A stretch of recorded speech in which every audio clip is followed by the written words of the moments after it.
अस्सलाम वालेकुम वरहमतुल्लाहि वबरकातुह। रोज़ाना आपसे किसी न किसी टॉपिक पे बात होती है, तो मैंने सोचा आज आपको अपनी पसंदीदा वाच दिखा देता हूँ। स्वेस्टन ब्रांड की मनपसंद वाच है।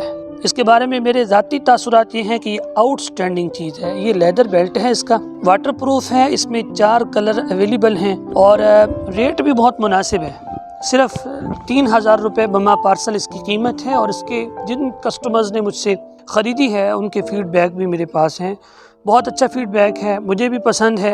आप अगर ख़रीदना चाहें तो आप मुझसे ख़रीद सकते हैं। मैं अपने पेज का लिंक डिस्क्रिप्शन में दे दूँगा।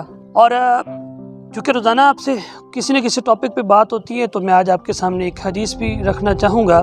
मुअत्ता इमाम मालिक की हदीस है और हज़रत सफ़वान बिन सुलैम रज़ी अल्लाह तआला अन्हु बयान करते हैं कि अल्लाह के नबी सल्लल्लाहु अलैहि वसल्लम से पूछा गया, या रसूलल्लाह, क्या मोमिन बख़ील हो सकता है?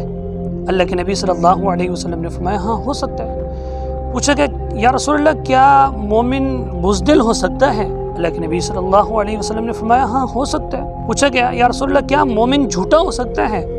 अल्लाह के नबी सल्लल्लाहु अलैहि वसल्लम ने फरमाया, नहीं, मोमिन झूठा नहीं हो सकता। अल्लाह रब्बुल इज़्ज़त समझने की तौफ़ीक़ अता फ़रमाए।